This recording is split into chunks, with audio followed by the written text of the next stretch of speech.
Hello दोस्तों, स्वागत है आप सभी का हमारे यूट्यूब चैनल कैरियर केयर्स में। और आप लोगों से एक गुजारिश है, जो इंटरमीडिएट के जो छात्र हैं उनसे कृपया हमारे चैनल को सब्सक्राइब ज़रूर कर लें आप। और अगर ये वीडियो अच्छा लगे तो लाइक और इसे शेयर ज़रूर कर दिया करें, ताकि अधिक से अधिक लड़के इस चैनल से जुड़ सकें, ठीक है। और हमें भी पढ़ाने में मज़ा आए, क्योंकि लड़के ज़्यादा नहीं जुड़ते हैं तो हमें क्लास देने में अच्छा नहीं लगता है, ठीक है। तो लड़के जब ज़्यादा जुड़ेंगे तो हमें क्लास पर डे लेने में आनंद आएगा, ठीक है। तो चलिए, हमारा जो बिलियन वाला चैप्टर चल रहा था वो लगभग पहुंच गया था, हेनरी का नियम हो गया था, ठीक है। अब आगे बढ़ते हैं उसी चैप्टर के ऊपर। अगली हेडिंग डाल लीजिए आप लोग। और आप लोगों को एक बात बता दें कि आप लोग नोट्स बनाते रहिए, और जो लड़के नोट्स नहीं बना रहे हैं, जिस दिन ये चैप्टर पूरा हो जाएगा आप लोग मेरे व्हाट्सअप नंबर पे एक मैसेज कर दें, मैं PDF दे दूँगा आपको, ठीक है। नंबर लिख लीजिए 9140 9174 13, ठीक। इस नंबर पे आप मैसेज कर देना, ठीक है। मैं आपको ये वाला बिलियन वाला जो चैप्टर है उसकी PDF दे दूंगा पूरे नोट्स की, ठीक है। तो ये नंबर नोट कर लीजिए और इस पर मैसेज कर देना। और ये चैनल सब्सक्राइब जरूर कर लेना, और इस चैनल के हर एक वीडियो को शेयर किया करें आप लोग, ठीक है। चलिए तो स्टार्ट करते हैं आज की क्लास। आज देखो, बिलियन चैप्टर में जो हो गया था पिछली क्लास में, वो हेनरी का नियम हो गया था। आज जो हम पढ़ने वाले हैं वो पढ़ेंगे अर्धपारगम झिल्ली। क्या पढ़ेंगे? अर्धपारगम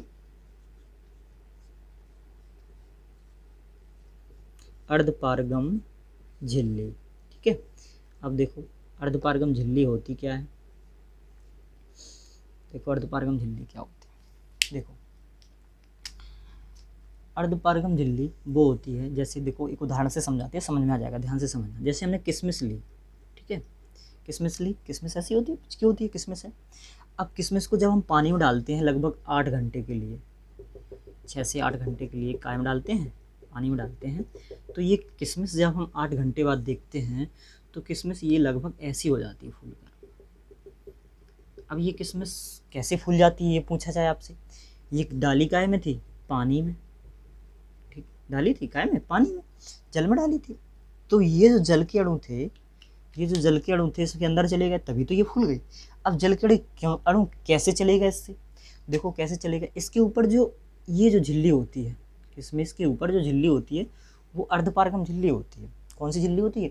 अर्धपारगम झिल्ली होती है। जिससे अर्धपारगम झिल्ली का देखो कार्य क्या होती है। अर्धपारगम झिल्ली का कार्य होता है कि जो विलायक किरण होते हैं उनको अपने से अंदर से निकल जाने देती है, वो आर पार जा सकते हैं, ठीक है। किसके अणु? विलायक के अणु। परंतु विलेय के अणु को बाहर नहीं जाने देती, वो अपने से होकर नहीं गुजरने देती। वही क्या कहलाती है? अर्धपारगम झिल्ली कहलाती है।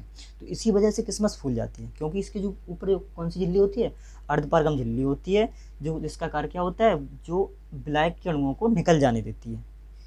विलायक के अणु जब निकल जाएंगे तो इसके अंदर आ जाएंगे विलायक के अणु, जब अंदर आ जाएंगे तो किशमिश फूल जाएगी, ठीक है। समझ में आ गया होगा। चलिए अब आगे बढ़ते हैं। इसकी परिभाषा लिख लो। परिभाषा देखो क्या है। बे झिल्लियाँ, लिखो, बे झिल्लियाँ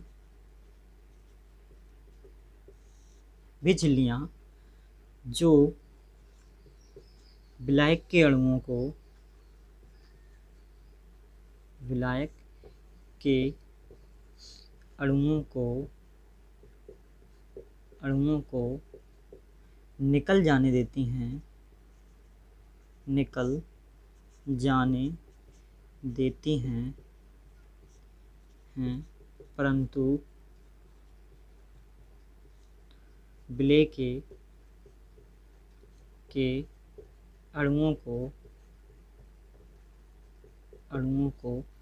निकल जाने देती हैं, परंतु विलेय के अणुओं को नहीं निकलने देती हैं, अर्धपारगम झिल्ली कहलाती हैं। लिख लेना, अर्धपारगम झिल्ली कहलाती है, ठीक है। ये परिभाषा समझ में आ गई होगी। तो बे झिल्लियाँ जो विलायक के अणुओं को निकल जाने दें परंतु विलेय के अणुओं को नहीं निकलने देती हैं, अर्धपारगम झिल्ली कहलाती हैं, ठीक है। जैसे किशमिश का फूलना किसके द्वारा फूलता है? अर्धपारगम झिल्ली के द्वारा फूलता है, ठीक है। अब चलिए आगे बढ़ते हैं। जैसे उदाहरण में लिख लो कौन कौन सी अर्धपारगम झिल्ली होती हैं। उदाहरण में लिख लो, जैसे अंगूर की कोशिका, अंगूर की कोशिका झिल्ली,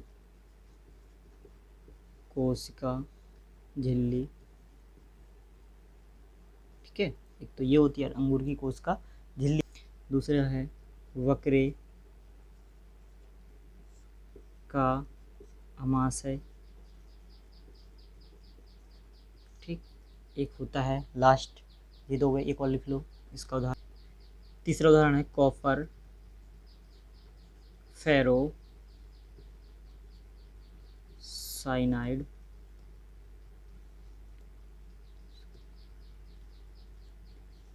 की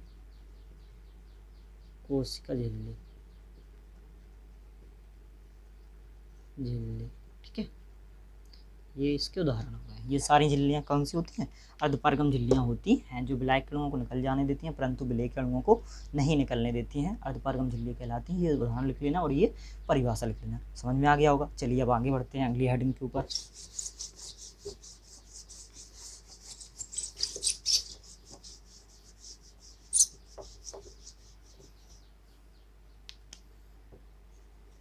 अब देखो, अर्धपारगम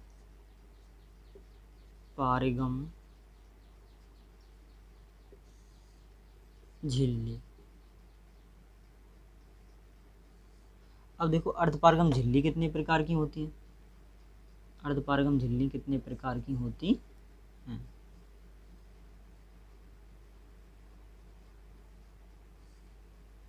अब देखो अर्धपारगम झिल्ली कितने प्रकार की होती हैं, ठीक है।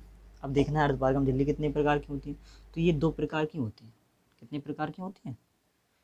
अर्धपारगम झिल्ली दो प्रकार की होती है। अब दो प्रकार की कौन कौन सी होती है? देखो, पहली झिल्ली है इसकी प्राकृतिक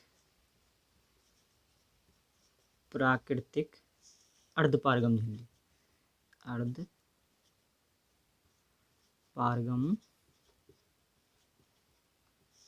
झिल्ली, ठीक है।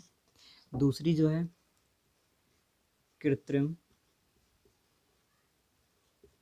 अर्धपारगम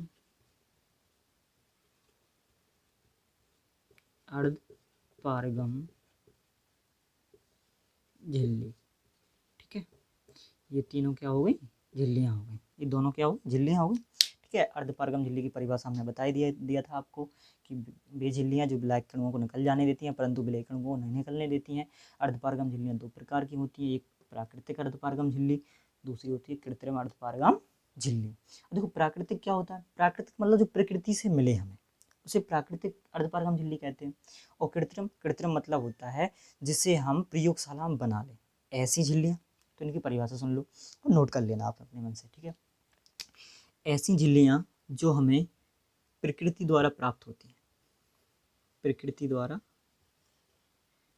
प्राप्त होती हैं, ठीक है। प्रकृति द्वारा प्राप्त होती हैं, प्राकृतिक अर्धपारगम झिल्ली कहलाती हैं। जैसे अंगूर की कोशिका झिल्ली होती है, ठीक है। और बकरी का अमाशय होता है, ये सब प्राकृतिक ही तो है, मनुष्य ने तो बनाया नहीं। तो ये प्राकृतिक झिल्लियाँ हो गई। तो वे झिल्लियाँ जो प्रकृति से प्राप्त होती हैं प्राकृतिक अर्धपारगम झिल्ली कहलाती है।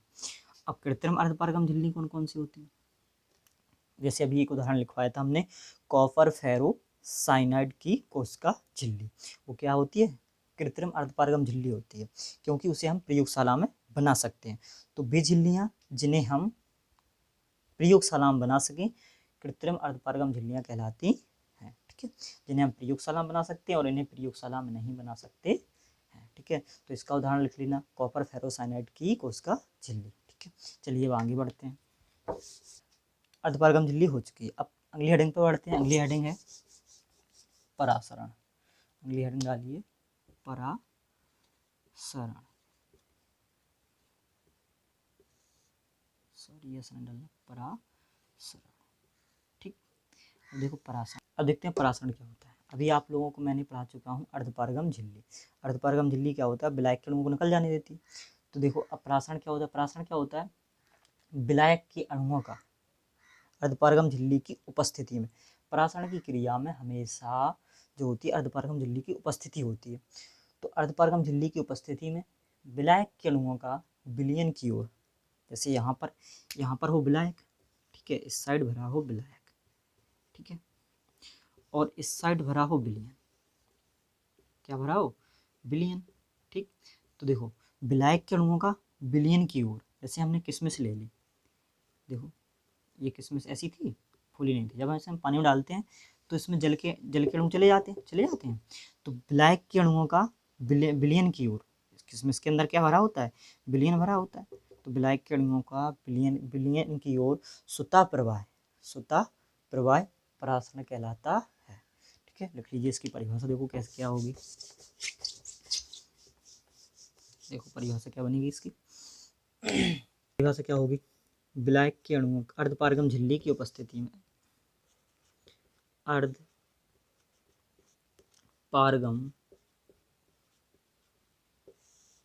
झिल्ली की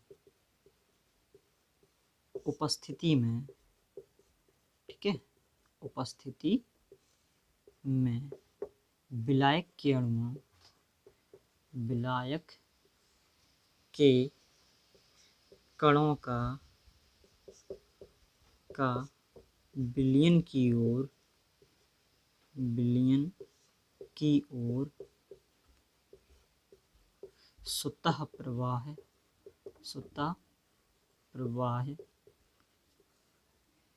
परासरण कहलाता है।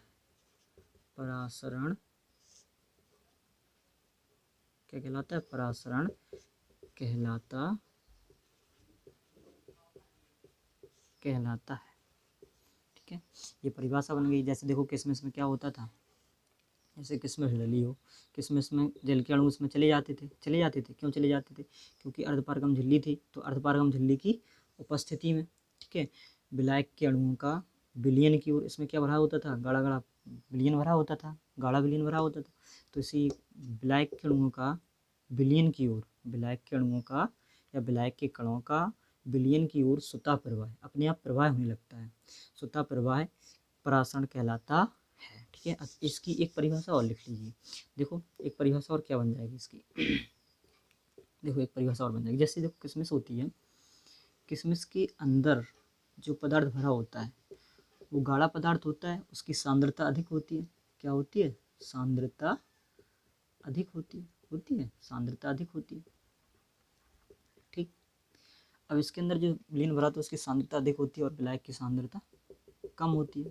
ठीक है, तो इसकी एक परिभाषा और बनती है परासरण की, कि विलायक के अणुओं का अर्धपारगम झिल्ली, दो सुन लेना और नोट कर लेना, अर्धपारगम झिल्ली की उपस्थिति में विलायक के अणुओं का कम सांद्रता से अधिक सांद्रता की ओर, देखो यहाँ पर जो विलयन भरा, यहाँ पर जो पदार्थ विलायक भरा है उसकी सांद्रता कम है, तो कम सांद्रता से अधिक सांद्रता की ओर स्वतः प्रवाह परासरण कहलाता है। एक बार और सुन लीजिए, यहीं पर क्लास समाप्त करेंगे आज। ठीक है, तो देखो परिभाषा क्या बन रही है, कि अर्धपारगम झिल्ली की उपस्थिति में विलायक के कणों का कम सांद्रता से अधिक सांद्रता की ओर स्वतः प्रवाह परासरण कहलाता है। या वो परिभाषा याद कर लेना, या ये परिभाषा याद कर लेना, अर्धपारगम झिल्ली की उपस्थिति में विलायक के कणों का विलयन की ओर स्वतः प्रवाह परासरण कहलाता है। ठीक है, आज कुछ कारणवश हमें ये क्लास यहीं पर समाप्त करनी पड़ रही है। कल ना इसी टाइम फिर मिलेंगे, और कल की क्लास आप लोगों के लिए लगभग आध घंटे से तो कम होगी नहीं, तो आप लोग कल निश्चित क्लास लें और नोट्स बनाएं। ठीक है, और मैं आशा करता हूँ आप लोग सही होंगे और घर में होंगे। ठीक है, और इस वीडियो को लाइक और शेयर ज़रूर करना, क्योंकि मैं आपको बहुत बेहतरीन तरीके से समझाने की कोशिश कर रहा हूँ। मैं पूरा अपना जी जान निकाल के रख देता हूँ आप लोगों के सामने समझाने के लिए। ठीक है, मैं बहुत अच्छे से समझा रहा हूँ, बस आप लोग क्या करना है, ये चैनल को सब्सक्राइब और वीडियो को शेयर ज़रूर कर दिया करें। ठीक है, धन्यवाद।